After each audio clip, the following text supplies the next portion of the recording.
the best events that we get to do. We're going to step back and look back a little bit at the great history of the Bulldogs over the very many years that we just heard about. It's pretty special to recognize and honor folks into our Hall of Fame.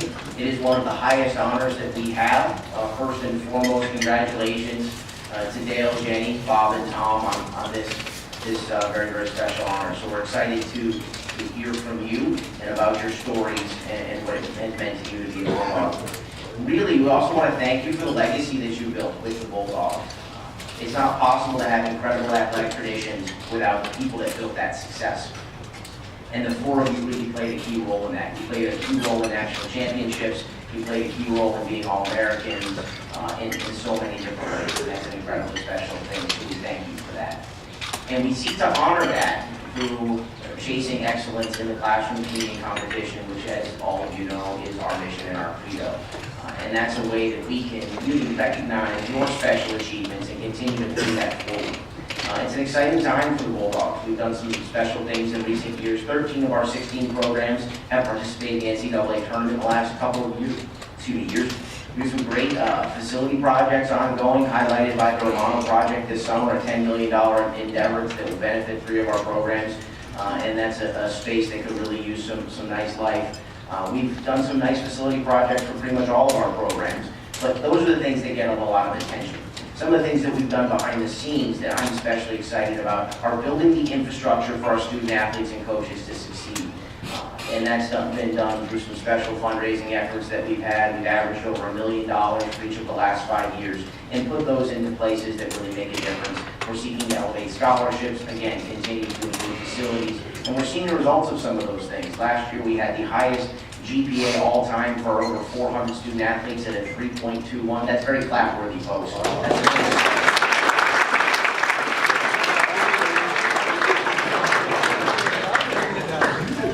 And really, it's about what our young men and women do after they spend their time here. And it's been so much fun now that I've been here for almost 5 years to see what these great young men and women are doing with their lives and how they're giving back and being so engaged with our community and as Bulldogs. So again, I congratulate the inductees. Thank you for what you've done. We'll continue to seek to honor your success through chasing excellence in these multiple disciplines. So I look forward to the stories. Thanks again, and as always, go Bulldogs.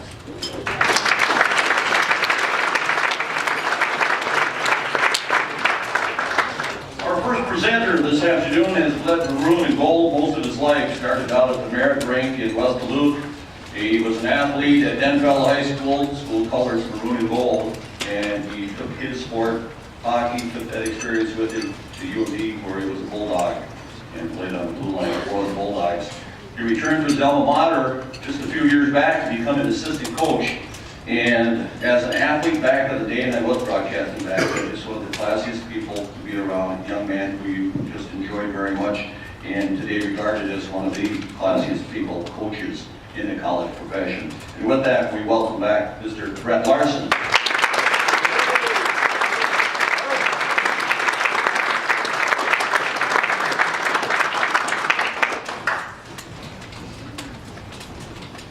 Thanks, Steve.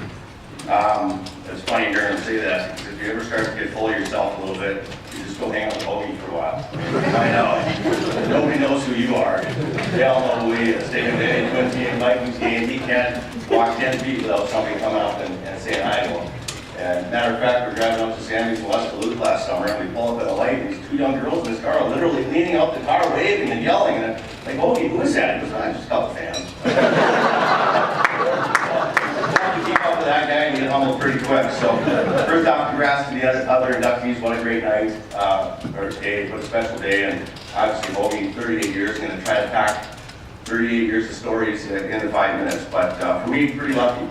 Turned out to be one of my best friends. 25 years ago, came to UMD as a player. Hoagie and I shared something common that first year, and it was time on ice, basically. I had a nice spot on the bench right next to him. We got to know each other. And we became really good friends and roommates on the road.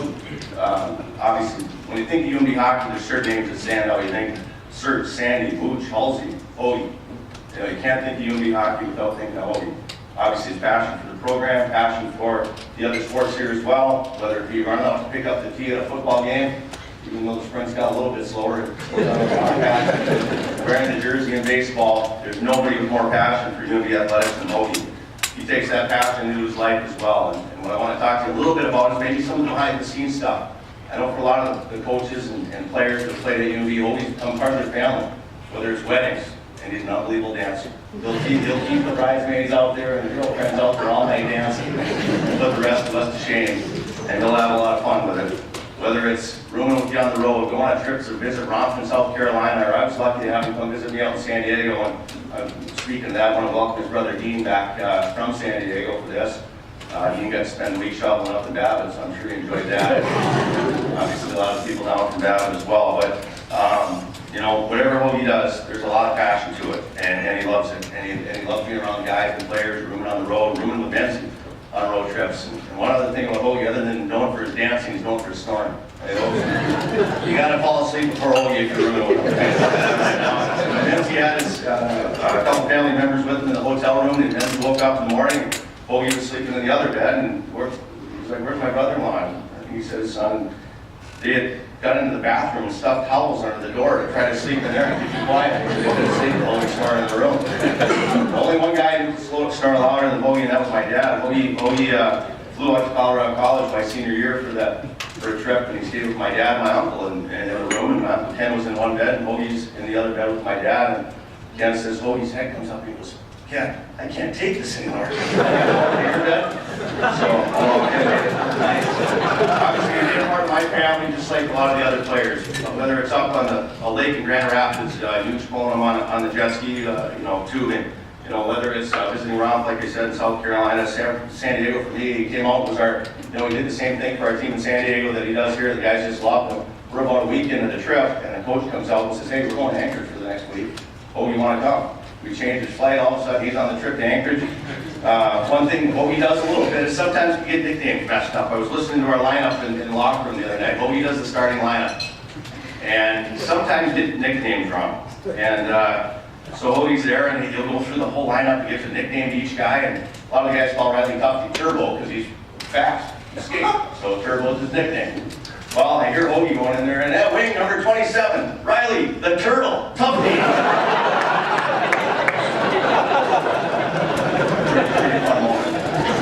Other than being passionate, Hoagie's loyal. The head coaches in this program, Hoagie would do anything for the program and for those guys. Sir tells a story about when his time came to an end here at UMD. Hoagie walked in his office and wanted to make sure he was there for Sir and do something for him. And he said, "Sir, I heard you might be looking for a new job." He said, "I can talk to my boss man down at the Haagenson and see if we can get you something." Sir bounced up on the bus boy position, and he went to Michigan Tech instead. Hoagie's there for him. Sandy gets here, and pretty funny. First game, Sandy's coaching his first game here at UMD, and Hoagie comes up to him and says, "Hey, Sandy, there's a Viking game on. Mind if I listen to my headphones on the bench?" And he says, "No." But then he started looking at Hoagie's face. He said, "Okay, yeah, sure. If you want to wear the headphones, you can wear them." So Sandy's coaching his first game at UMD, and every couple of minutes, Hoagie's grabbing at his jacket and saying, "Hey, Vikes are up 14-0.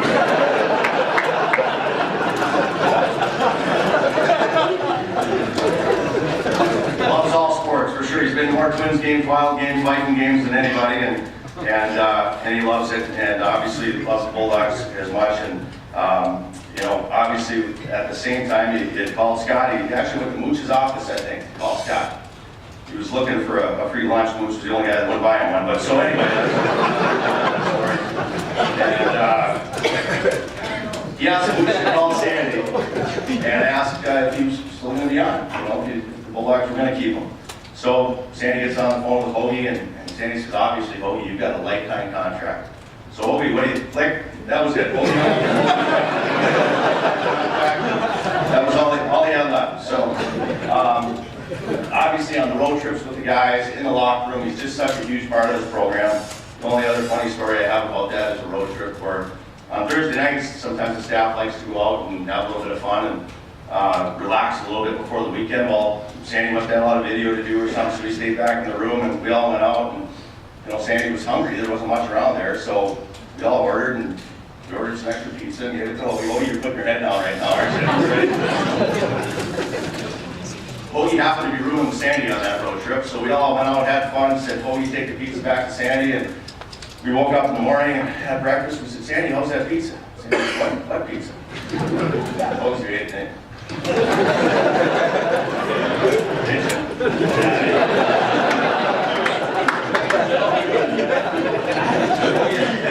Look right there, right? Only other thing I'll say about Hoagie, with that passion, sometimes some salty language can come out of his mouth. That's the one thing, whether it's bowling with Benzie on Monday nights where he gets a little fired up, or working for the Huskies in the summer. I don't know how many people know that, but he works for the Huskies in the summer, and unfortunately, got thrown out of a game. Not being unpaid at ball, he told the ump to bend over and look out his good eye. That's a $100 fine for the coaches, and they could use that to want to Hoagie. I think he got it. Anyway, long story short, such a huge part of Bulldog athletics, such a great guy, such an honor for me to introduce the only guy I know that's got his own billboard, own bobblehead, own key to the city, and now a plaque, the Bulldog Hall of Fame. Congrats, Hoagie. Come on.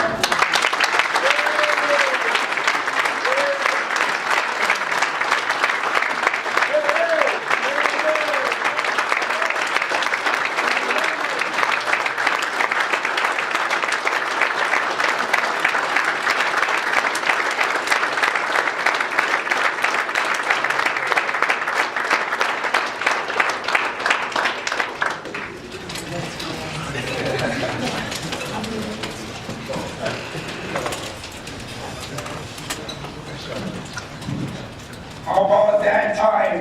Okay. All right, we're going to have a little question and answer session here, an interview with Mr. Haagenson. And a lot of you know that Hoagie's been around 36 years, going back to 1981. But how did it all start back then, Hoagie? How did you get involved with the program? I started UMD because Andy said, he said, oh, you want to come to UMD? He said, yes. Talked to former junior class and class. Now I was here. Did you know what your job was going to be right away? What did Gus tell you you were going to be doing? Did you think you were going as a coach? No. No. A player, maybe? Not that guy. But you did play at one time, and then you quit hockey. You left the game. Why was that? Boys, I hate conditioning.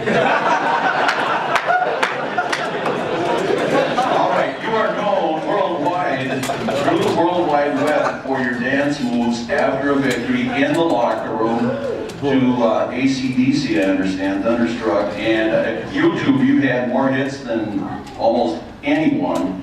Okay, so how did that originate? When did you begin, and how did you begin doing that?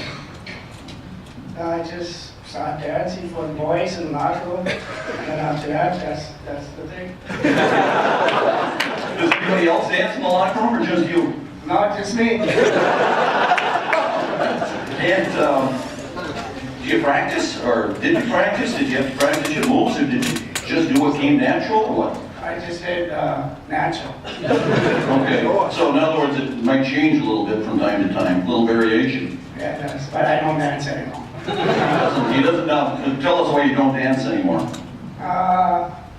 57 years old, and I just like Coach Austin said, I just announced the starting lineups. Okay.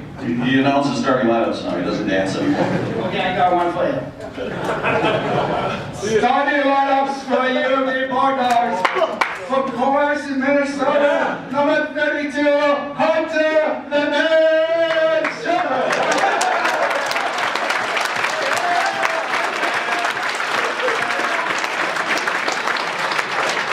On the left side, number 50, Joey the Man Anderson. On the left side, number 27, the big boy, Turbo.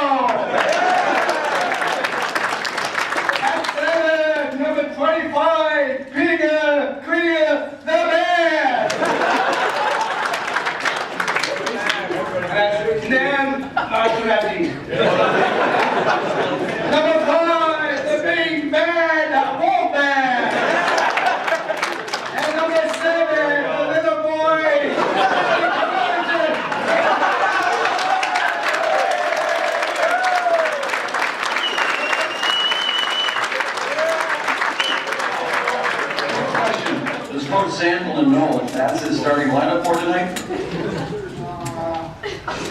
Maybe. You may have given up hockey one way or another, but you did play in the famed afternoon hockey league, correct? Yes. Okay. And who was the toughest player you went up against in that league? Freddie the Big Cat Killer. What made him so tough? He knocked me down all the time on the ice. And then, you've been around a lot over those years. What's your favorite Bulldog memory? My favorite Bulldog name was 2011 when we won the national chap.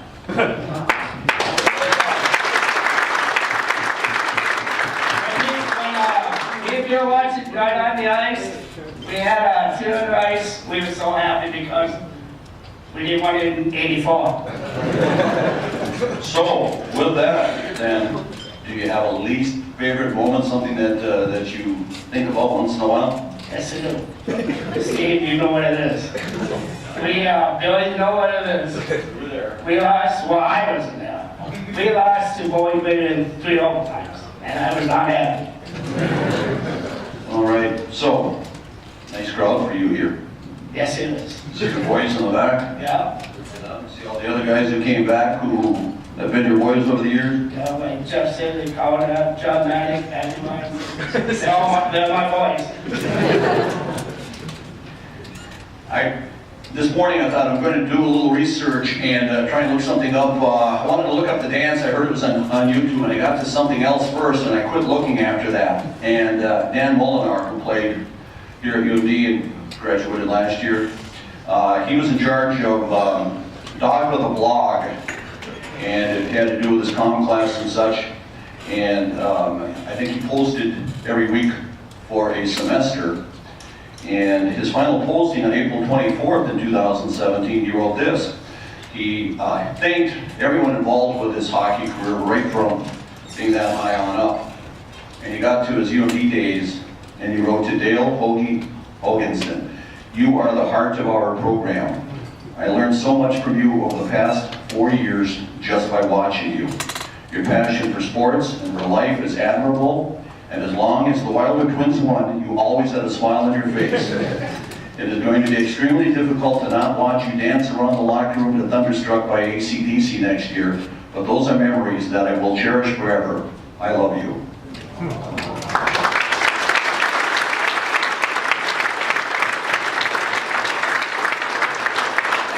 I think Dan wrote the thoughts of many relative to Hoagie. Hoagie, congratulations.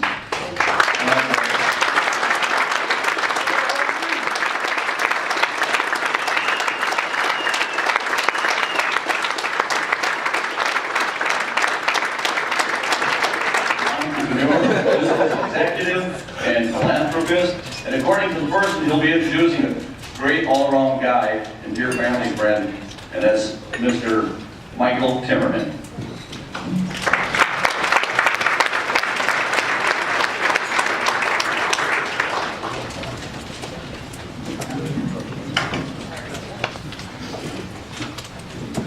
Good afternoon, all of you. I'm very honored to be here. Represent Shrewsbury and Hunter families, and of course, I'm here at Banquet High. I can honestly tell you that I probably won't be as animated as Brett, but Brett really did set a very positive tone for the meeting this afternoon. So I was talking to Bob before dinner was served, and he had suggested that I share with you some things that you may not know about Jimmy. So Jimmy, I hope I will be trouble doing this, so I apologize in advance. I'm not going to comment a lot on Jimmy's athletic accomplishments. Those are self-explanatory.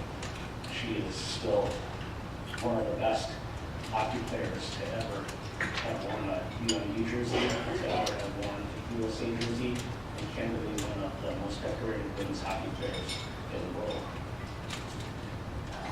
She continues actually her passion for hockey by heading up 2 international ice hockey programs now. She's the head of the Slovakian ice hockey program and the Iceland ice hockey program, which is fantastic. So she's taken the passion that she has grown from ever since she was a little girl and continues that passion actually into her coaching career. Aside from all of her athletic accomplishments, for those of you that really know Jenny, you'll know that she, first and foremost, is just a wonderful person.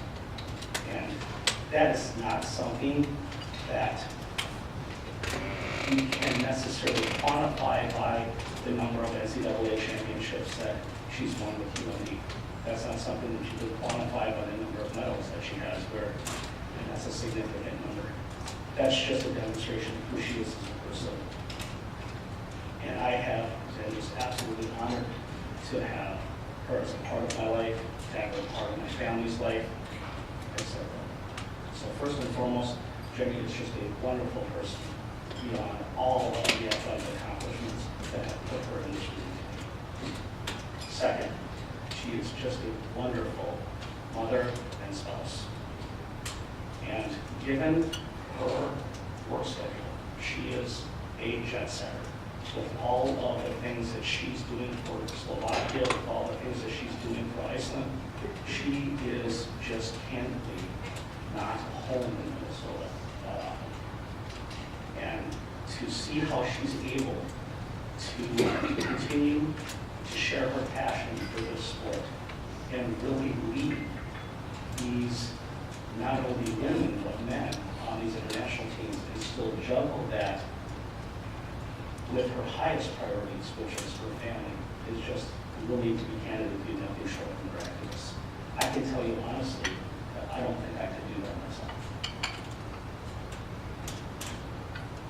In addition to all of those things, and perhaps something that you don't know about Jenny, is that she contributes so much of herself to other people, in and above her family, in and above her teams, and all of the programs she participates in. She gives a lot of her person, and then a lot of her financial wherewithal to the betterment of kids, to the betterment of people, and to the advancement of them as people, as well as the sport of hockey. And it's candidly unbelievable.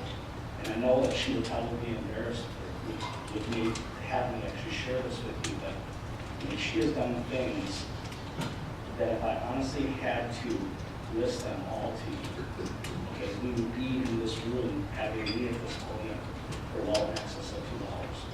It's unbelievable how this person has impacted so many lives, from little kids all the way up to your professional players.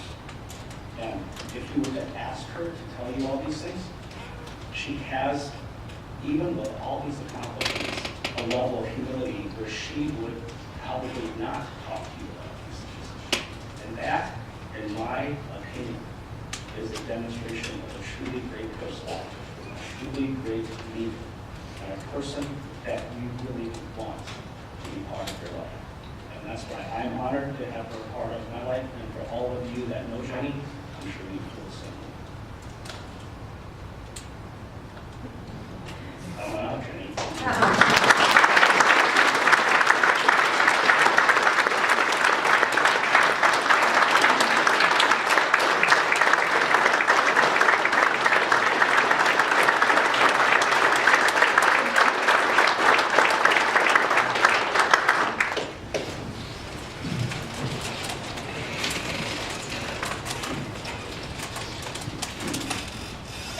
Thank you, Mike, for all the kind words. I also want to say I'm very humbled and honored to be here tonight. And congratulations to 3 other great recipients of this award, Hoagie, Bob, and Tom. Truly honored to be in this class. All very great people.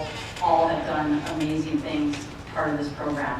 And I'm truly honored to be here. It's a night that is very special to me and special to my heart. I have so many people to thank. There's so many great people in my life that has brought me to this moment. And I have family here supporting me that have supported me all through my life. And I want to say where it all started is back in Edina, Minnesota. And my dad truly brought that passion of hockey to my life. I can't thank him enough for all he has done for me and supporting me in making my dreams come true. I think it started, like I said, back in Edina, Minnesota, an outdoor rink called Lewis Park. And he spent many, many hours at the rink. And that's where I truly developed my love and passion for hockey. And anybody that's played outdoor hockey, Duluth is a great place to grow up, a very great community. So even though I wasn't a little kid anymore when I went to Duluth, I continued going to the outdoor rinks here. And it brings back so many memories, and I think that's what I truly remember about the community of Duluth, and I think that's what drew me here, is the small community and the close-knit relationships of the community. The biggest memory I have here is winning a national championship here in Duluth. It was a sellout crowd. We went into double overtime with Harvard, and we won. And it was something that I will never forget. I was here celebrating that with my family, with my daughter who was 3 years old, and she was on the ice afterwards. And it was a very special moment that I was able to share with my family. She may not be able to remember it, but there's lots of pictures about it. I want to thank my sister and my mom, who's not here anymore, but I want to thank my sister, she's here tonight. Again, support from them obviously made it possible for me to make it here. Standing and talking to you guys. I want to thank my husband, who's also been a rock in my life, that has done more than I can say thanks. He's been there through thick and thin. He's kind of taking a lot of, I think, responsibilities when I'm not home, and it's hard. It's kind of like a single parent. So we've had a lot of help through family, support in raising our kids, and we're all about family in our life. And family is the most important thing in our life, and friends. And you're lucky if you, at the end of your days on this earth, that you're lucky that you can have 5 people that you can count on. And how I judge that is if I were not to be here anymore, who would watch over my kids. And that's trust and faith and people that you really want to be part of your life. And I've had so many great people part of my life here in Duluth. So I want to thank the athletic department. I want to thank the school for giving me the opportunities to continue my career and give me the opportunities to meet so many great people and share my passion with the world. Because not only did Duluth give me a platform to continue my hockey career, it gave me the opportunity to continue my career at the highest levels at the Olympics. So in between being at Duluth, I was also competing in Olympics. So it was a very special opportunities that I was able to partake in. I want to also thank some friends and very dear friends of UMD, what I call super fans. John and Crystal, right? Great memories. I live with them. I'm a godparent of one of their child, and it kind of story between my husband and them. We were playing St. Cloud here, and we played the first game Friday night. And after the game, we were driving home, and Rob, he's a coach and he trains lots of hockey players. He was kind of sharing with me, you didn't play bad, but you couldn't play a lot better, and you're not playing up to your potential. And I was like, I was fine. Like, I played great. And so he was just like, he just told me like that you can play so much better than that. And again, support and pushing me to be greater, be better. And the next night, I scored a record-setting 6 goals. And one reason is my husband, but the other reason is John. His ritual was every time we scored a goal, I had to run a lap around the rink. So I was just trying to help my friend stay in good shape and continue, running around the rink. So that was a great tradition that I remember, and the support of the community. So it brings me back to when we won the national championship here in Duluth. I mean, it was a stellar crowd. The whole community was involved, was supportive, knew what was going on, and you know, walking around the city, like, people were involved in it, and that's what I love to see and love to be part of it. And that's the passion that I want to share with the world. And from the first time I won an Olympic gold medal and where women's hockey was to where it is today, and watching the women win the gold medal, which is way long overdue, but exciting to see them achieve a goal that I was able to achieve 20 years ago. Makes me feel old, but I was a young 18-year-old then, but now I'm also a young 30. I want to also, obviously I couldn't have done this, a lot of things I've done without my teammates. Julian Vasicek, Montana's here, and Kelly Sissons, who were part of those teams I was here at Duluth and winning national championships. So again, two great teammates, two people that are very passionate about Duluth and the athletics here, and continue to put their heart into the program. And I really respect my teammates and what they've done, continue to do. I've been so fortunate to meet so many great players, and Shannon Miller was someone that believed in growing the sport of women's hockey, and I thank her for the opportunity to be here, but also be able to meet so many international players that I continue to see in my travels abroad and my experiences across the world. And so those women that I were able to play hockey here with, Maria Roth and Erica Holst and Hanna Sikio, Finland, Sweden, Switzerland, they continue to grow their sport in those countries, which also help grow the sport worldwide for women's hockey. So yes, I'm overseas in Slovakia and Iceland and anywhere that I can grow the game. And those players had a huge impact on my life here, but also continue to have impact across the world. And I can't thank my teammates enough. They provided me so much love and support, and especially with having a child. I mean, my daughter was part of this team. Unfortunately, she wasn't able to be here tonight. She's continuing her passion in swimming, the liquid form. She didn't take the ice hockey, but you know, she has made Olympic trial times in her sport, so I hope that she's able to make it one day. But again, she was able to be part of many hockey teams here, and again with my teammates. And something that, you know, really I value in this life is character. And how I define that is what you do when no one else is watching.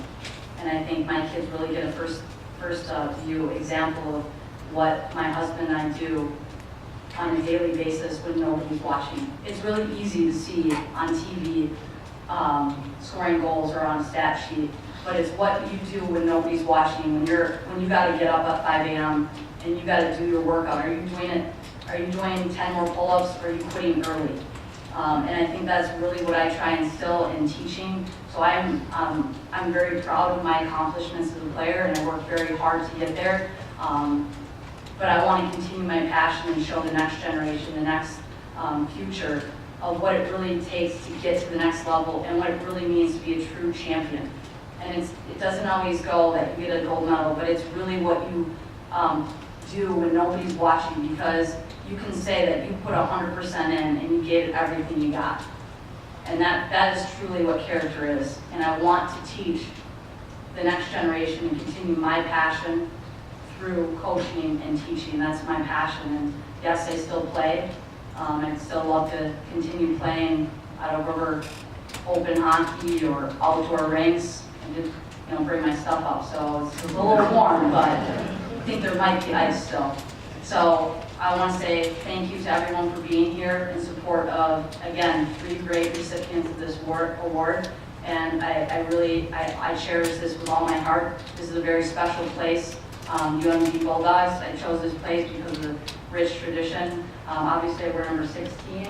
I really love Brett Hull, and he scored a lot of goals, so I tried emulating a lot of that. So he's one of my idols, and UMD alum as well. So thank you guys.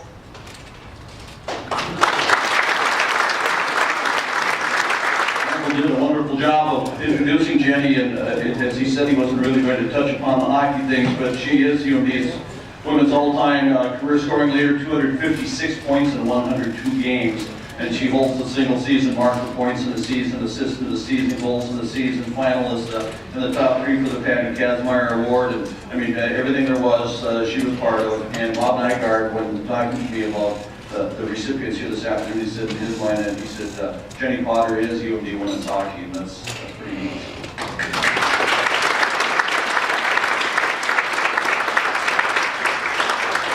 Our next presenter is a UMD Athletic Hall of Famer, having earned that distinction in 1993, and that was for his outstanding golf career here at both UMD, actually, and later on the amateur circuit. And back in the day, me being a former high school baseball coach, I also remember him as a pretty good right-hander on that staff for Duluth Central, the Trojans, and he went on to play baseball at UMD as well. Here to introduce our next recipient is Mr. Lee Colquist.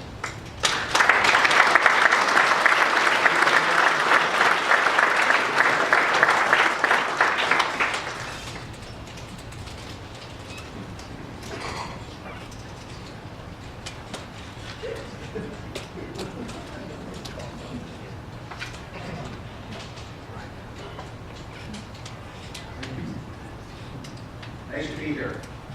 Nice to be a UMD Bulldog.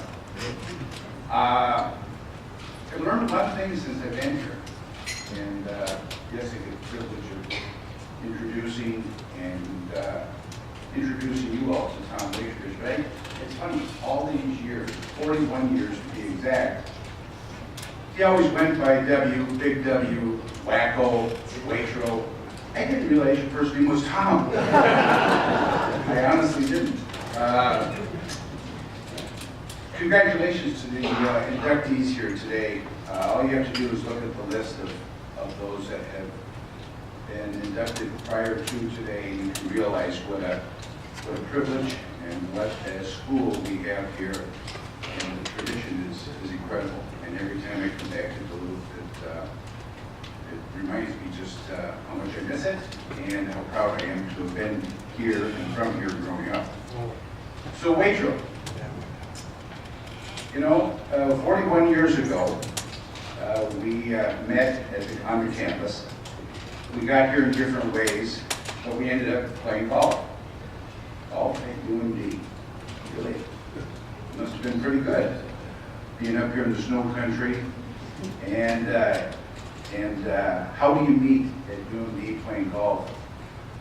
Well, it actually was, we took different paths, but let me tell you, thanks to Tom Waitrovich, thanks to George Fisher, thanks to a couple of guys from Minneapolis, and to John Redica from Hibbing, and 3 or 4 or 5 of us from Duluth, we had quite a golf team, making it to national tournaments, playing golf with the best golfers in the country, playing Division II golf and playing a Division I schedule.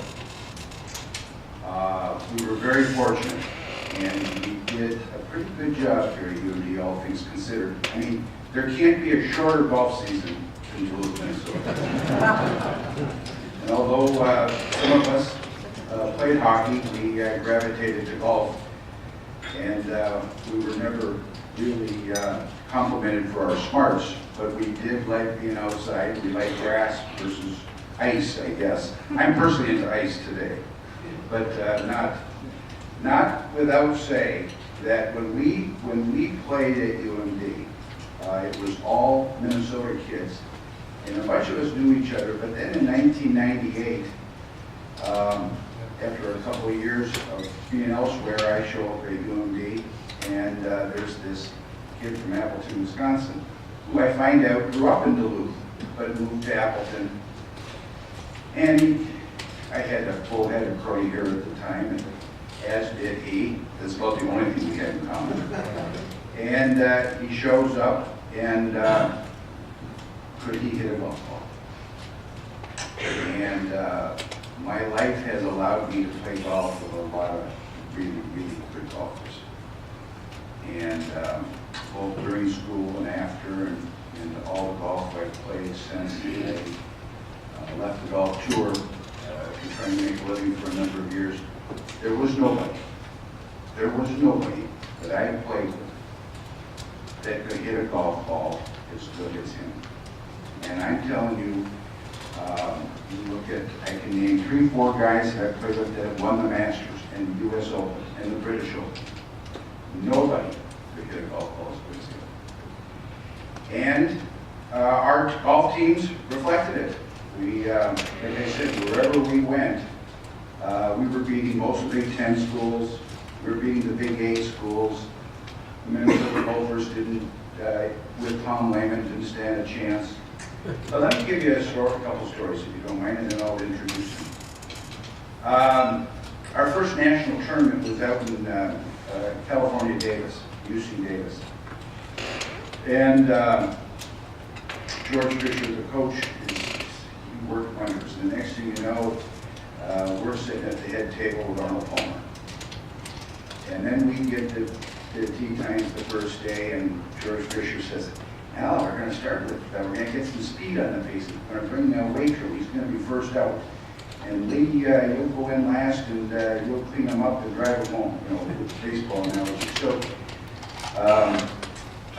we're on the fifth. I'm on the 5th green of the national NCAA tournament, and Waitro was walking from the 8th green to the 9th tee, just behind our green. And George Fisher is chasing him, literally chasing him. And he's moving, Waitro is moving 100 miles an hour, and George looks over me and goes, Waitro is 5 under par after 8 holes. And George is ecstatic. And here again, why I bring up that story is that here's a Duluth bunch who, short season, we're in California, it's May, we hardly played any golf, and Waitro's 5 under par after 8 holes, and UMD does pretty darn good in that tournament. A couple years later, we're down in Houston, and UMD is playing a match against the University of Houston, who is the NCAA reigning champions, Division I. They were led by a guy by the name of Fred Couples. It was like, UMD, Division II, what are we doing down there with the University of Houston? I mean, it'd be like, I don't know who won the NCAA basketball last year, you know, UMD, you hockey players can all relate, but there we are. And George Fisher decides the first day, he says, I'm going to put this Waitro made with Couples. And we're going to see what this Couples is made of. And just shake them up, because if anybody can shake up Fred Couples, it's Waitro. And sure enough, they get to the first tee, and it was a three-team tournament. Minnesota, Duluth, and Houston. And that first group out was Tom Lehman, Fred Couples, and Waitro. And I'll never forget, Couples hits it far and a little right, and Lehman hits it far and a little left, and Waitro hits it far right down the pipe. And us new people are like, yeah, now we're talking. So, you know, golf is a very rewarding sport. And to those of us that play it today, you all know. And to have been able to play golf at Minnesota Duluth back in the late 90s and early 2000s was quite a treat. It saddens me that there's not a program here today, but I know that when I look and see that Waitro gets inducted, and I've seen golfers in the past be introduced, it makes me feel good and brings a smile to my face for sure. The last story I'll just share is we had a golf tournament each year that was held at Iowa, and it was in the fall, and again, all the Big Ten schools were there, and a lot of the Big Eights, 30-some, 40 teams. And what's UMD doing there? Well, we all knew that was where we wanted to go, and so his sophomore year, the coach decides Waitro's not going to make the trip. Not going to make the trip. Yeah, he doesn't be playing too good. And George comes up to me and says, well, Lee, you got to go tell him. What the hell? I said, you're the coach. So what do you mean I'm going to go tell him? He said, I can't tell that. Oh, I can't tell him. I just can't tell him. You got to go tell him. So I go find him and give him the news. I said, Dubs, I said, you're going to sit out this weekend as we go to Iowa. And he's madder than a hornet, and he says, well, that's it. He says, this is the way it is, I'm going back to Appleton. And I said, well, that'd be fine. I said, you can go back to Appleton. But I said, that's one choice. Or I said, you stick around here, you go to Northland Country Club every day while we're gone and hit balls till your hands bleed and get your scoring back, and because again, he had all the talent in the world. And so we left for the tournament, come back on a Monday morning, he calls me and he was, I'm here. He said, I've been in Northland all weekend. And I said, I'll tell you what, UMD is darn happy that you didn't go back to Appleton. And he's had a heck of a career. He's won golf tournaments at all different levels. And as you all know, those of you that play golf, it's not the easiest of sports, but it's a fun sport.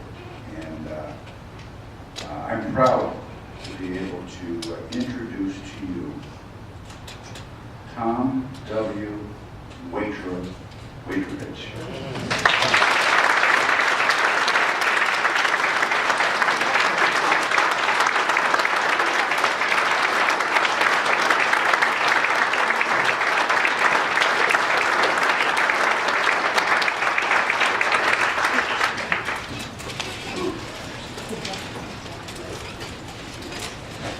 I guess I have to put my glasses on now. Okay.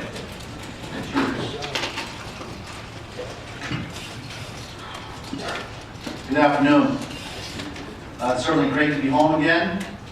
I'm very excited to have a lot of family here, friends here to take part in this Hall of Fame weekend. I want to thank Lee for all the nice words and unbelievably 40 years of friendship.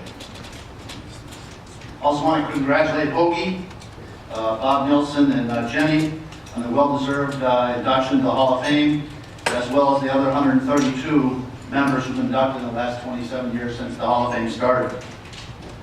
I stand before you today very humble and being selected into the UMD Hall of Fame.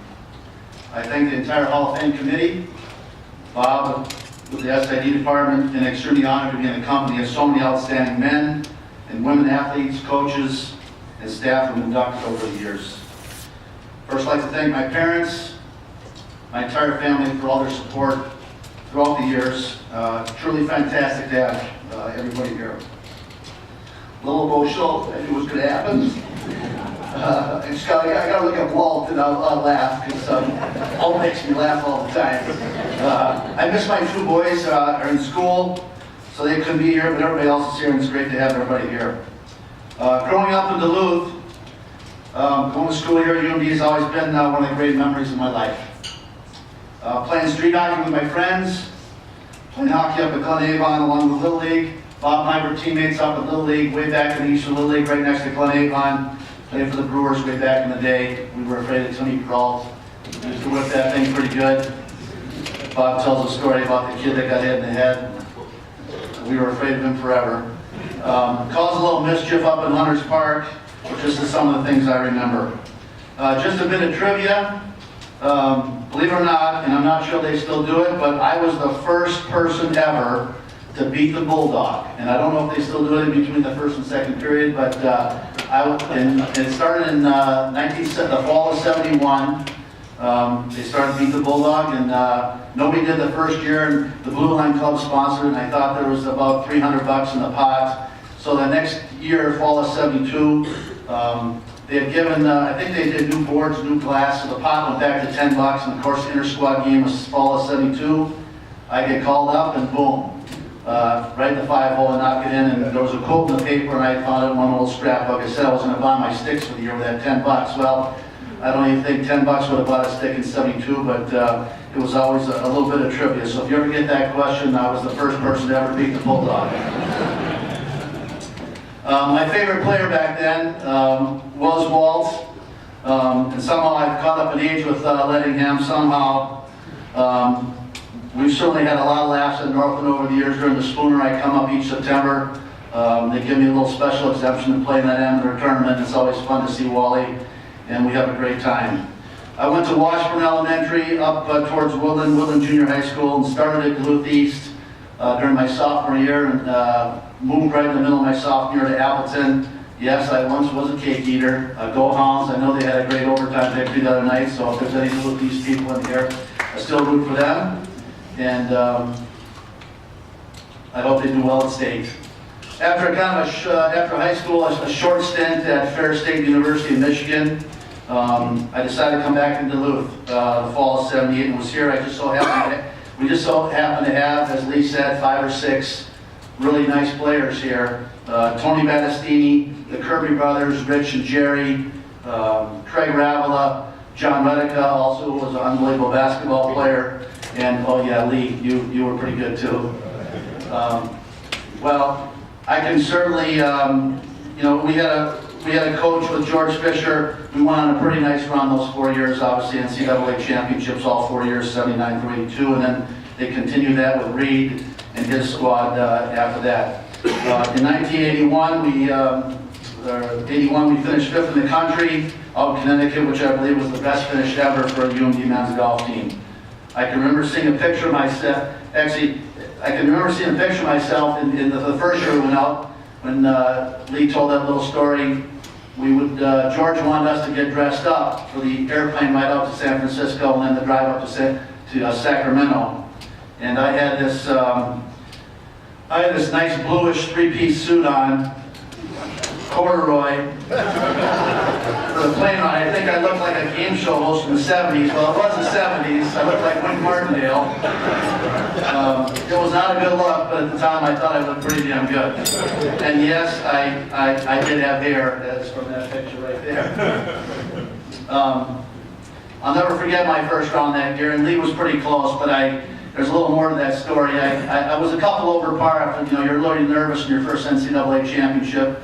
I was a couple over after about 4 holes, and all of a sudden I ring off 5 birdies in a row, and actually I was 3 under, but that's nor here nor there. What happens on the 10th green, I walk through the bunker and then rake my footprints back to my ball. Well, here comes the NCAA official, and boom, a big 2-stroke penalty, and now I'm 19 years old, my first NCAA championship, and George was there, he knew what was going on, and all of a sudden I make a big fat triple bogey 7. George kind of disappeared for a little while, and needless to say, I think I shot 33-42 that first year, and but those 5 birdies in a row, my first NCAA championship was a memory I'll never forget.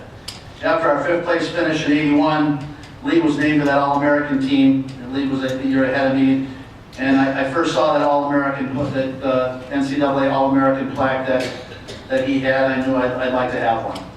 I had played in Lee's shadow for those first 3 years.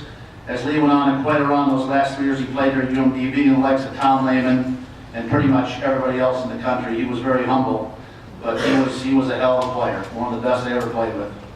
During that spring of my senior season, I knew I would have to work a little harder if I was to become an All-American and receive one of those plaques. And I can still hear George Fisher saying, Waitro, if you would just practice a little more and quit screwing around, you could be really good.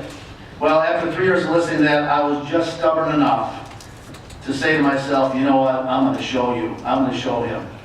I stayed in Duluth during that spring break in my senior year. Everyone was going off to Sarasota and Panama City and Fort Lauderdale, and I'm going to practice, which I was not a big practicer. I never have been, even in my professional career. I haven't practiced that much, as my wife and daughter certainly can attend to. I just never liked practicing, like playing better. But I stayed in Duluth and worked hard in that usual March crappy weather here in Duluth. And the first event in the spring was down in Mankato Golf Club against the best 20 teams in Minnesota. I shot 70-71 and won by 9. It was like the first week of April and no one else had played, but I worked hard and won by 9. So I had a pretty good, looked like the hard work was paying off. I had a pretty good fall winning the NIC championship up in Moorhead. That fall after finishing second, I think, the year before. And then the NCAA championship down in Lakeland, Florida. Finished 12th there. And it looked like I had sealed the deal, and now I had to just wait for that phone call. And that's how I used to do it back in those days. George called me on that Sunday morning after we returned from Florida and gave me the news that I made second team All-American. It was a special day. I can remember a lot of things about going to school here at UMD. For some of you older guys and girls, hanging out on the ledge across from the bookstore. I know Serty, you used to love us hanging out on that ledge, on all your players, as you walk by and say, weren't you supposed to be in class? And you couldn't hide from the ledge. But hang out at Mr. J's, Grandma's Burgers nights, floor hockey in that gym that someone talked about. I don't think they do that anymore, that beautiful Romano gym. They don't, we used to play floor hockey in there. The warehouse, sneaking over to Superior. I remember, I'm not sure what year it was, but when they went the drinking age, when Minnesota went to 19, Wisconsin stayed 18, and many of us were running over the bridge a few times. Smelting down at the Leicester River, that's a whole nother story we're not going to go into. And for many of you people, as some of you remember playing badminton with Coach Mo.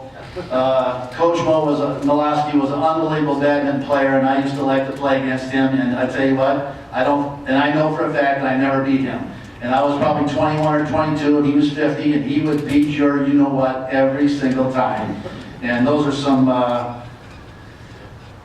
great memories, obviously, along with going to class once in a while. I'd like to thank a few people who were good friends, and others who certainly helped me along the way with my UMD career. George Fisher was our new coach, and George, as many of you knew, George was quite a character. And not a bad golfer in his own right. He really upgraded our program, and we're certainly grateful for that, and all of us golfers. And again, as Lee said, it's sad that they don't have a team anymore, but it was fun while it lasted. We could never quite figure out, though, how George would always go out and play golf before we'd get to the course early, and some of the coaches would go out and play 9 holes before we would go, and then he'd always tell us, he'd come in and while we were going out and say, you know, it'd be windy and cold, and George would shoot like 36.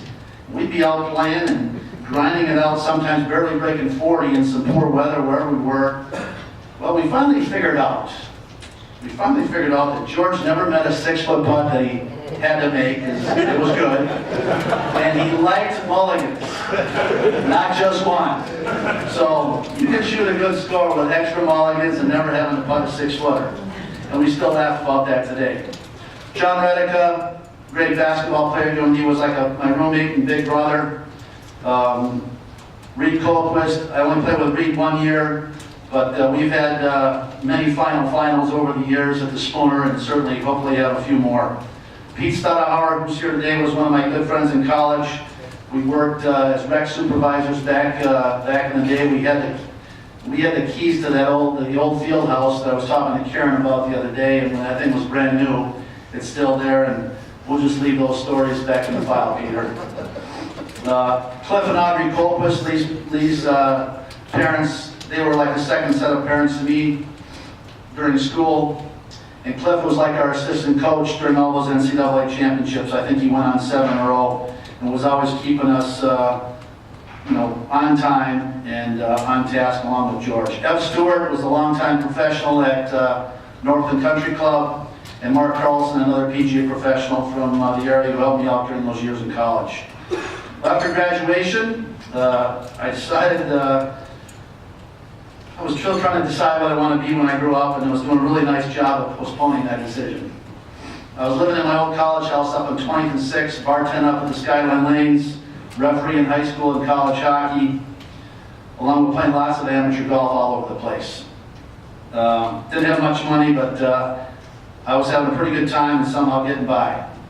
Well, by the fall of '84, now a couple years out of school, my dad drove to Duluth and gave me the old, I think it's time for you to grow up speech. And probably some of you have been in the same boat and decided. Moving along, our fourth and final presentation of the afternoon is going to be given to us by the man who has sat at the controls of the nationally recognized UMD football defense for the better part of 2 decades. And this past fall, he celebrated his 30th season in college coaching. Please welcome Mr. John Steger.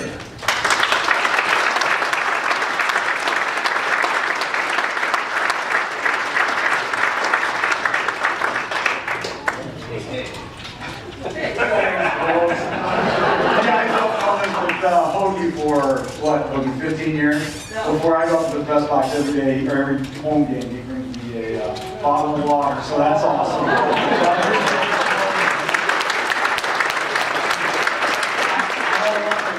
The hockey practice going on right now, or a Twins playoff game, because you're here, so otherwise, those were the only days he missed, but, also congrats to Tom and Jenny, what a great event. And, Coach Nielson asked me to present him, and I was honored to do it. And one of the things I think Bob over the years has always been good at putting his staff in situations where they can really be successful.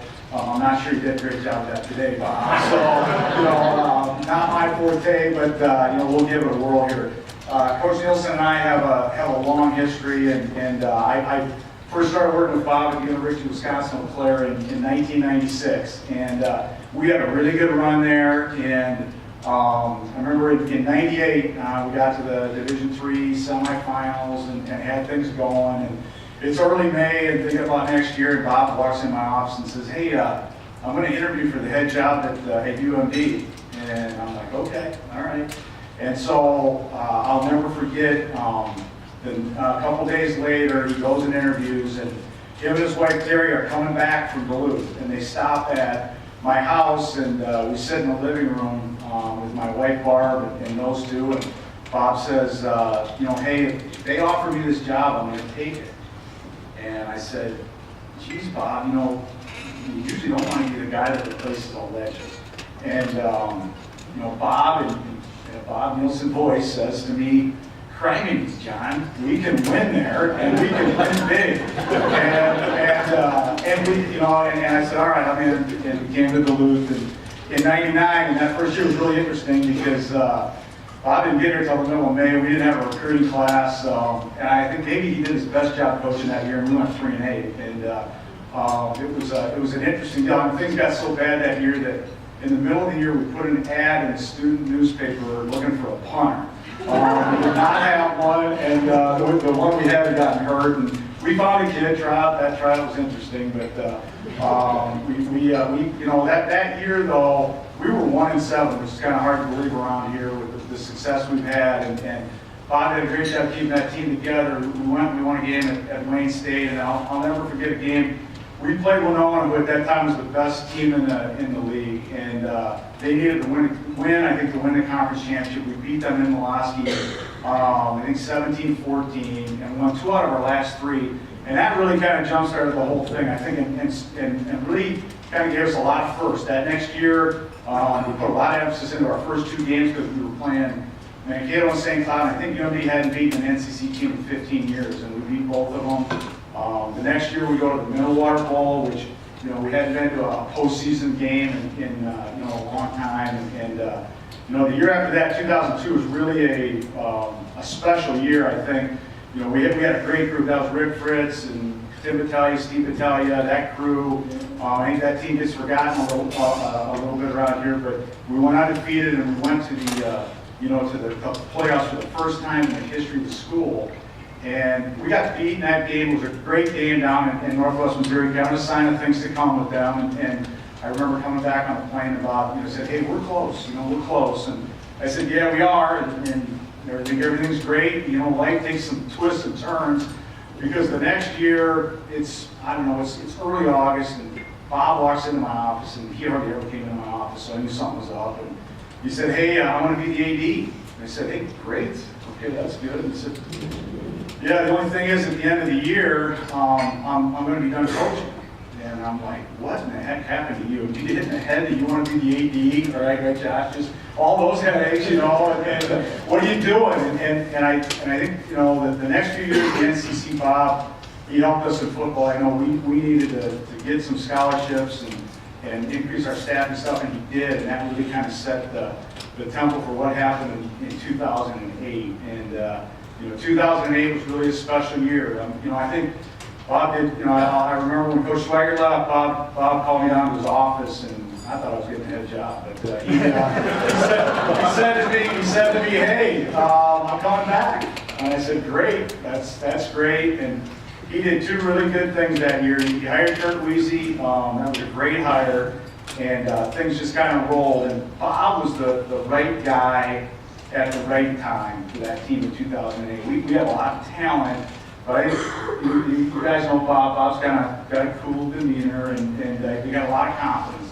And that group really needed some confidence. And the one thing that I think he did for that group, the moment was never too big that year. We played at Grand Valley State, who had won 30 consecutive playoff games, and I think we kind of shocked the country when we won that game in double overtime. And then the national championship game, obviously that was a great ride. Teams forget a little bit, or people forget, I think, a little bit how dominating that team was. We never trailed on, this is a bottom 9-yard stat. We never trailed in the game that year until week 13 at Grand Valley. We were down 3-0 for 2 minutes and 30 seconds, and we led the rest of the way. And then you fast forward to 2 years later, and he did a great coaching job that year. Guys hurt, and won the Ice Bowl game here against Northwest, and Nadu kicks that field goal at the end of that game. I mean, what great memories. And I think when you look at his stats here at the end of that 10-year run, he was 100 wins and 26 losses, 2 national championships, 5 conference championships, 6 playoff appearances, for a school that had never been in the playoffs. So, Coach, I think you did a good job replacing the legend, and it's my honor to introduce Bob Nielson.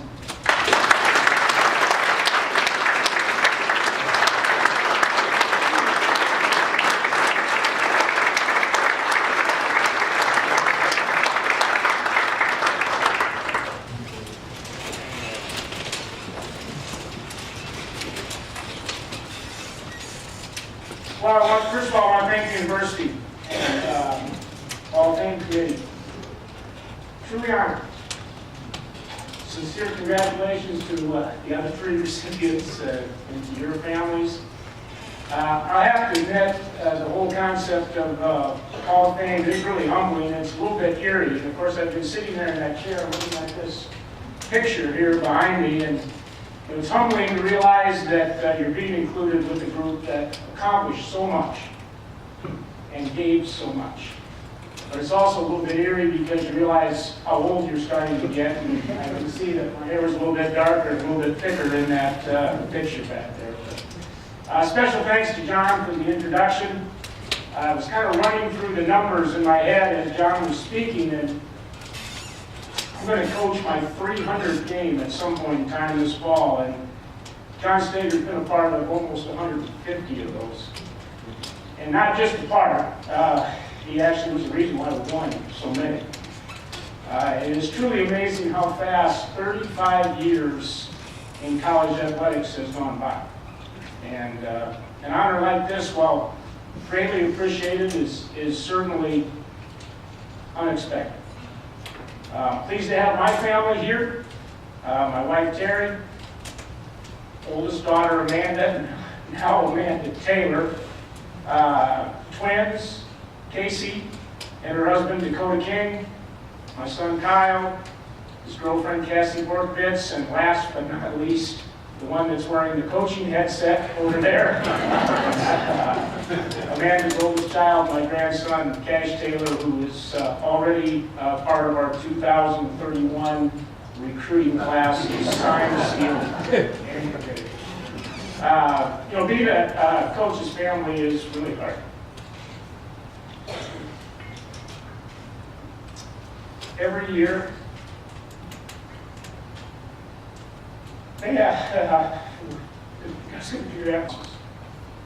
players from those early years, and John mentioned him already, Rick Fritz, who for 3.5 years I tried to recruit over the top of, and all he did is keep winning football games for us. He taught me that competitive spirit will far outweigh physical talent alone.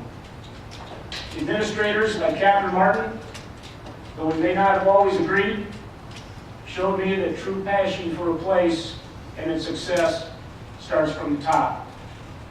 Colleagues like Scott Hanna, Karen Strumming, whose dedication to one place and caring about its student athletes never ceased through the good and the hard times. Team captains like Ted Schlafke and Tyler Yelp, guys that went on to actually join my staff, and Ted's still with me, who showed me that the strength of team leadership can do, what the strength of team leadership can do, and how setting the highest of goals can make great achievement possible. Assistant coaches like John and Kurt Weezy, whose loyalty, sacrifice, and hard work I can never repay. People like Hoagie, who I'm honored, really honored to be inducted with today, who continue to demonstrate the value of everyone, no matter what their role is on the team. Supporters and friends like Dave Goldberg, Dave Zittner, who were always there without question, never asking for anything in return. Hundreds of student athletes that I worked with and coached that made every day at UMD a joy and never a job. It was these great people, through working together, that created so many moments. And I'd like to just highlight a few. Like the winter of 2000, where a bunch of guys, myself included, stood out on frozen Pike Lake that was covered with about 2 feet of snow at the time, wondering how we were going to get the snow off the lake to be able to host the first ever Big Jig ice fishing tournament. That event went on to be one that was recognized for the power of what a department can do when they pull together. To the fall of 2002, that same team that John talked about with Fritz and the Battalion Brothers, and I agree with John, that team, the first national playoff team, going down and scaring the daylights out of Division II power Northwest Missouri, was a game that set a tone for our program to be a part of the national football scene forever. My decision to return to coaching in 2007, and the support I felt from this community, a decision looking back on now I can't imagine my life without. March of 2008, helping to host Women's Frozen Four at the Deck. We saw the 4th UMD Women's National Championship and the 2nd one to be won at home. 2010, December of 2008, practicing in a freak snowstorm in Florence, Alabama, knowing it had to be an omen, as we would go on to win our first national championship the next day. December of 2010, waiting to go on the field, and I got to describe this just a little bit because I always went out with the linemen. And we're waiting to go out and take the field for the 2nd national championship game, and we're playing Delta State. And Delta State's got about 45 transfer student athletes, and half of them are kind of blocking our route onto the field. And Garth Haagenson is kind of right behind me as we stand there, and Garth's here today, and at that time he even looked a little bit more baby-faced than he does right now. And they're chirping at us and going, they look scared, they look scared. Only to have Garth come up and tap me on the shoulder, and he goes, hey coach, I just want you to know, we're really not scared. And a few hours later, David Nadeau kicking that field goal that won national champ number 2 with a team that was injury-plagued but believed to no end. Watching the new Amsoil Arena open, New Year's weekend 2011, and knowing that that building and the community's commitment would position our hockey program for even greater things to come. In April 2011, pacing a hallway, watching a television monitor behind our bench at the XL Energy Center, all of a sudden hearing a cheer and not realizing that the television had a 7-second delay. So I wasn't quite sure what happened. Walking out on the bench and seeing an unbelievable expression of elation on Scott Sandelin's face. And finally, on a Wednesday morning in December of 2012, announcing to a team that I was leaving, while knowing that our football program and UMD athletics would be left in sound hands. There were so many highlights, and I've only mentioned a few. And while there was some hard times as well, we always pulled together as good teams do and found a way to win. How lucky I've been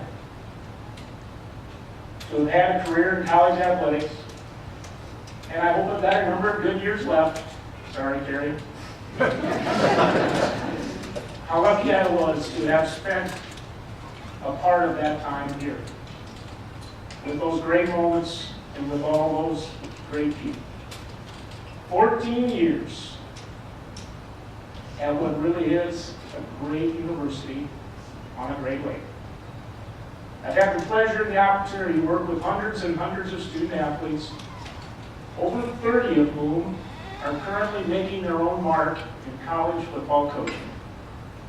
To all of those that I've had the opportunity to coach and to work with here at UMD and other places along the way, I challenge you to keep making a difference, and I hope that in some way I made a positive difference in your experience and in your life.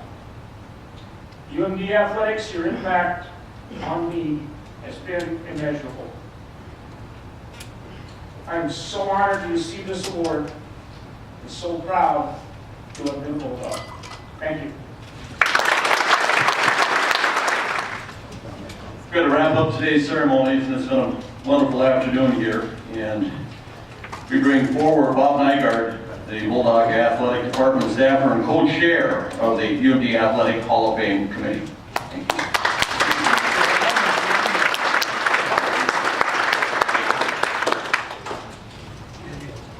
Well, it's been an afternoon of first. I don't know if you know this is our 20th induction ceremony. This is the first time we had somebody here. Normally they make a speech, but Hoagie was the first. So that's the first time we've ever had that format. Might go to it again, seeing the success. But also the first time I've ever seen, and I say this respectfully, Bob Nielson show emotion. Most stoic guy I know. But what a heck of an afternoon. I echo what Steve said. 4 outstanding candidates. I don't think you can ask for a classier class. In keeping with the first, I do have something that Brett mentioned, so bear with me.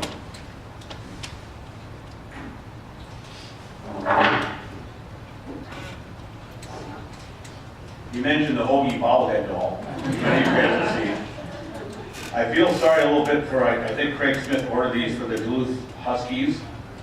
And I think they ordered them from China, and the only downside to it was you had to have a minimum order. I think it was like 1.2 million. The poster still has cases and cases. So I'm going to put that one right there. But he's not the only one. He's not the only one of our 4 inductees that had a bobblehead. This one came out this past fall. I don't know if you can see it. Bob Nielson. I was going to say this before, and this is sometimes where you don't pre-write your speech. I was going to say the one feature of this speech is it shows as much emotion as Bob Nielson. So you guys have been great, and I thought this will be the first time we're going to have door prizes. And the easy way to do it, does anybody this past week celebrated a birthday? Don't be shy. Anybody birthday? How about in the last 2 weeks? We all went? Back here? Bobblehead. We own Hoagie. Oh, you get a Bob Nielson. And you get Bob. You get the Hoagie.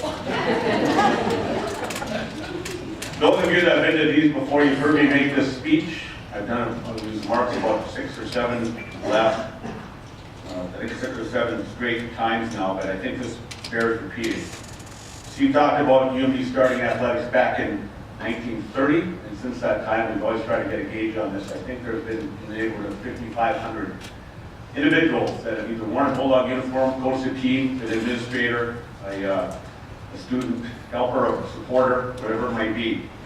And with today's 4 additions, the UMD Athletic Hall of Fame now consists of 136, and just 136 individuals. The reason I say 136, if you do the math, that figures out to be a little north of 2.5%. That's, folks, is what you call an exclusive club. This is what the UMD Athletic Hall of Fame Committee, of which I'm just one of 9 voting members, has strived to maintain since its inception 26 years ago. To make it truly distinct and unique honor and recognize the very best in Bulldog athletics. As a current co-chair and member of this committee, from day one, I've always taken a lot of pride in the classes we've selected. This year's collection of inductees is no exception. So on behalf of the UMD Athletic Hall of Fame Committee, congratulations to Hoagie, Bob, Jenny, and Tom, as much as their honor, You've all done Bulldog athletics, and the University of Minnesota is proud. Thanks again for everyone for your attendance here this afternoon. Don't forget later tonight, Amsoil Arena will recognize this group in the first intermission, the Bulldog Omaha men's regular season finale. 2 housekeeping items. We'd like all the inductees just to stick around. Brett will be taking a group picture, and if anybody wants family pictures, he'll be glad to do it.